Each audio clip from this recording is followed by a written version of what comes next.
Hello guys, my name is Rishita Sinha और आज का मेरा टॉपिक है थायराइड हार्मोन की सिंथेसिस के बारे में। ठीक है, तो थायराइड ग्लैंड से ही थोड़ा स्टार्ट करती हूँ, थोड़ा बहुत उसके बारे में बताती हूँ ताकि आपको वो सब समझना इजी हो जाए। तो एंडोक्राइन ग्लैंड होता है थायराइड ग्लैंड। ठीक है, अब उसके बारे बाद में उसके अंदर की चीज़ें के बारे में बता रही हूँ। अपन का ये जो रेड कलर का पोर्शन मैंने आपको बटरफ्लाई शेप पर दिखाया हुआ है, यही होता है अपना थायराइड ग्लैंड, जो कि ट्रेकिया से जुड़ा हुआ रहता है, ट्रेकिया के आजू बाजू होता है।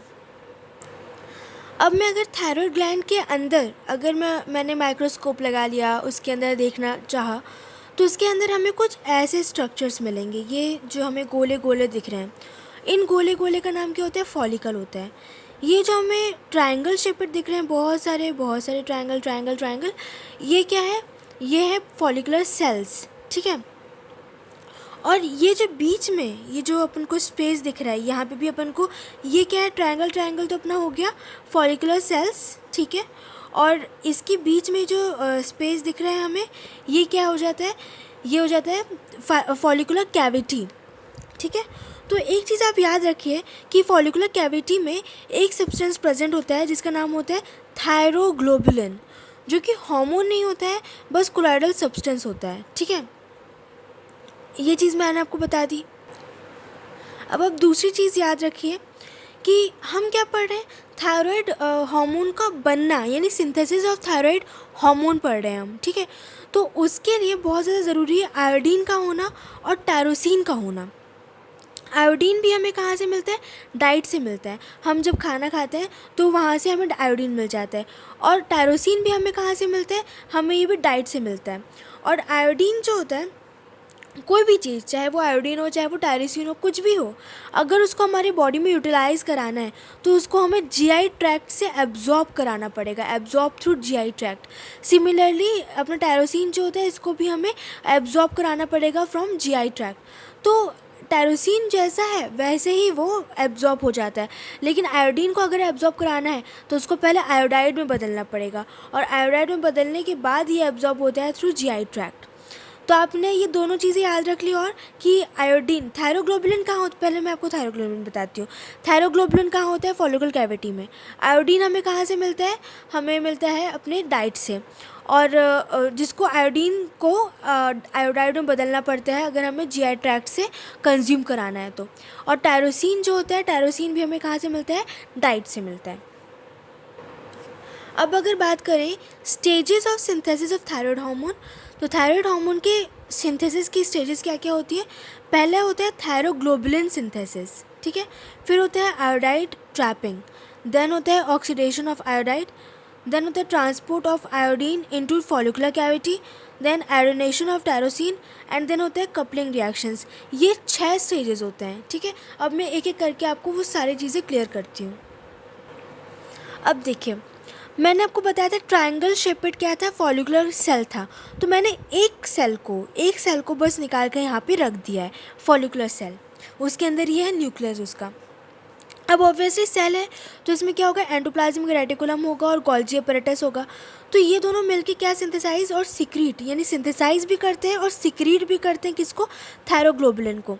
कंटिन्यूसली वो करते ही रहते हैं। ठीक है, तो अपना पहला स्टेप क्या था? थायरोग्लोबुलिन सिंथेसिस, है ना। और तो ये अपना स्टेप हो गया है थायरोग्लोबुलिन सिंथेसिस। लेकिन थायरोग्लोबुलिन सिंथेसाइज होकर कहाँ पे स्टोर हो जाता है? फॉलिकुलर कैविटी में, जो मैंने आपको बताई थी। बहुत सारे ट्रायंगल शेपेड सेल्स के बीच में एक कैविटी थी जिसका नाम था फॉलिकुलर कैविटी। वहाँ पे अपन को क्या स्टोर हो गया? थायरोग्लोबुलिन स्टोर हो गया। ये अपनी पहली स्टेज कंप्लीट हो गई है। सेकेंड स्टेज है अपनी क्या? आयोडाइड ट्रैपिंग था। आयोडीन अपन ने कहाँ से लिया था? डाइट से लिया था, जिसको जीआई ट्रैक्ट में जब अपन ने एब्जॉर्ब करना था तो आयोडाइड में बदला था, याद है ना। तो ये आयोडाइड जो है, मतलब ब्लड में क्या पाया जाएगा? आयोडाइड पाया जाएगा। और आयोडाइड को अब अपन को अगर थायराइड हार्मोन बनाने में यूटिलाइज़ करना है तो उसको फॉलिकुलर सेल्स में, ये जो मैंने यहाँ पे एक सेल बना के रखा है ट्रायंगल शेपेड, ये पूरा क्या है? बड़ा सा फॉलिकल है, सर्कल वाला, और उसमें एक सेल मैंने बना के रखा है।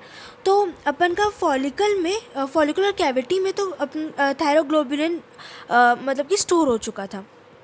अब ब्लड से आयोडाइड जो है इसको अंदर ले गए कहाँ पे? सेल में। और जिसके थ्रू यानी कि जिस मीडियम के थ्रू हो जाता है वो होता है सोडियम आयोडाइड पंप। तो अपना सेकंड स्टेप क्या होता है, आयोडाइड ट्रैपिंग, यानी कि ब्लड से आयोडाइड का कहाँ पे जाना, सेल में जाना, और वो भी किसके द्वारा होता है, सोडियम आयोडाइड पंप। तो अपना सेकंड स्टेप कंप्लीट हो गया था। अब थर्ड स्टेप क्या है, ऑक्सीडेशन ऑफ आयोडाइड। ठीक है, यानी कि आयोडाइड का आयोडीन में अब देखो, अगर इसको थायराइड हार्मोन बनाने में यूटिलाइज करना है तो आयोडाइड के फॉर्म में नहीं होता है, आयोडीन के फॉर्म में ही ये यूटिलाइज होता है। तो आयोडाइड तो बस क्या था, एब्जॉर्प्शन और एक ट्रांसपोर्टेशन के काम आ रहा था आयोडाइड वाला फॉर्म, बाकी इसको फिर से आयोडीन के फॉर्म में चेंज करना ही पड़ेगा। तो आयोडाइड से आयोडीन का चेंज होना ही ऑक्सीडेशन ऑफ आयोडाइड कहलाता है। और उसको आयोडाइड से आयोडीन में चेंज करने के लिए एक एंजाइम काम आता है जिसका नाम है थायराइड पेरोक्सीडेज। ये जो मैंने रेड कलर का लिखा हुआ है ये है थायराइड पेरोक्सीडेज, जो कि आयोडाइड से आयोडीन में बदलने में काम आता है। फोर्थ स्टेप है ट्रांसपोर्ट। किसका transport, transport of iodine into the follicular cell. ठीक है, सॉरी फॉलिकुलर कैविटी। तो आयोडीन से फॉलिकुलर कैविटी में यानी सेल से फॉलिकुलर कैविटी में अगर आयोडीन को जाना है तो उस स्टेप का होता है उस स्टेप का मतलब होता है ट्रांसपोर्ट, और वो भी एक मीडियम के थ्रू होता है जिसका नाम होता है आयोडाइड क्लोराइड पंप, जिसको पैंड्रिन भी कहा जाता है। तो आयोडाइड क्लोराइड पंप के द्वारा आयोडीन जो होता है वो फॉलिकुलर कैविटी में, सेल से फॉलिकुलर कैविटी में चला जाता है। फिर उसके बाद फॉलिकुलर कैविटी में जाके वो ऐसे ही नहीं घूमता रहेगा। ये जो मैंने ब्लू कलर का बनाया हुआ है ये होता है थायरोग्लोबुलिन, जो कि आपको पता ही है, मैंने आपको बताया था कि थायरोग्लोबुलिन सिंथेसाइज होकर फॉलिकुलर कैविटी में स्टोर हो जाता है। तो थायरोग्लोबुलिन जो हो गया स्टोर हो गया, और उसके पास जो होता है आयोडीन चला गया। आयोडीन जो होता है जैसे फॉलिकुलर कैविटी में जाता है वैसे ही थायरोग्लोबुलिन से चिपक जाता है। तो थायरोग्लोबुलिन का आयोडीन या फिर आयोडीन का थायरोग्लोबुलिन से चिपकना, उस प्रोसेस का नाम होता है ऑर्गेनिफिकेशन। ठीक है, ऑर्गेनिफिकेशन। अब क्या थायरोग्लोबुलिन जो है अपना, ये जो ब्लू कलर का थायरोग्लोबुलिन है इसके पास ऑलरेडी टायरोसिन प्रेजेंट होता है। तो आयोडीन भी अब कहाँ थायरोग्लोबुलिन के पास चला गया, और ऑलरेडी प्रेजेंट क्या था, टायरोसिन। तो आयोडीन प्लस टायरोसिन का मिलना ही आयोडिनेशन ऑफ टायरोसिन होता है, जो कि फिफ्थ प्रोसेस है। तो iodine plus tyrosine is named as iodination of tyrosine. ठीक है, लेकिन आयोडिनेशन इतना ईजिली नहीं होता है। टायरोसिन जो होता है वो अलग अलग स्टेप्स में यानी कि आयोडाइज्ड होता है। मोनो आयोडो टायरोसिन यानी कि सिर्फ एक ही आयोडीन है टायरोसिन के साथ, उसका MIT उसको शॉर्ट फॉर्म में बोला जाता है, मोनो आयोडो टायरोसिन। और अगर एक और आयोडीन आ गया, मोनो आयोडो टायरोसिन में एक और आयोडीन मिल गया तो क्या होता है, इसका नाम DIT, डाई आयोडो टायरोसिन। ठीक है, और MIT और DIT को क्या कहा जाता है, आयोडोटायरोसिन रेसिड्यूज़, आयोडोटायरोसिन रेसिड्यूज़, MIT और DIT। तो अपने 5 प्रोसेसेस मैंने आपको कंप्लीट करा लिए, लेकिन अभी तक भी हमारा क्या थायराइड हार्मोन बना नहीं है। अभी तक तो सिर्फ आयोडिनेशन तक पहुँचे हैं कि आयोडिनेशन हुआ, आयोडोटायरोसिन रेसिड्यूज़ बन गए। अब आगे का जो स्टेप है कपलिंग रिएक्शन, वो मेन है।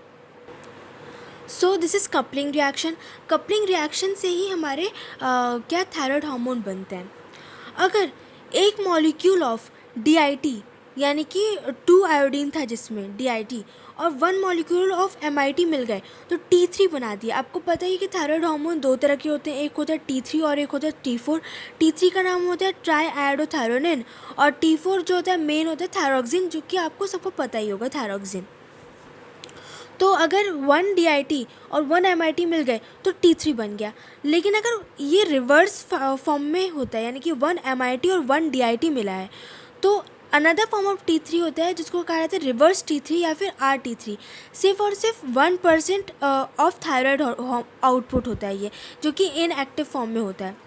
अगर 1 मॉलिक्यूल ऑफ DIT और 1 मॉलिक्यूल ऑफ DIT ही बना है, DIT प्लस DIT, तो क्या बन रहा है अपना T4 थायरोक्सिन। इसका एक और नाम होता है टेट्रा आयोडोथायरोनिन। अब मैं आपको समरी बता रही हूँ। तो समरी में क्या है कि टायरोसिन प्लस 1 आयोडीन अगर मिल रहा है तो क्या है, मोनो आयोडोटायरोसिन MIT, जो कि मैंने आपको बताया था। MIT के साथ एक और अगर I मिल गया तो डाई आयोडोटायरोसिन, I मतलब आयोडीन होता है, डाई आयोडोटायरोसिन बन जाता है जिसका नाम होता है मतलब short form DIT। DIT plus MIT बन गए तो ट्राई आयोडोटायरोसिन जो कि मैंने आपको ऊपर प्रोसेस में बताया था T3 बन गया। MIT प्लस DIT बना तो रिवर्स T3 बना, और TIT प्लस TIT बना तो T4 या फिर थायरोक्सिन या फिर टेट्रा आयोडोथायरोनिन।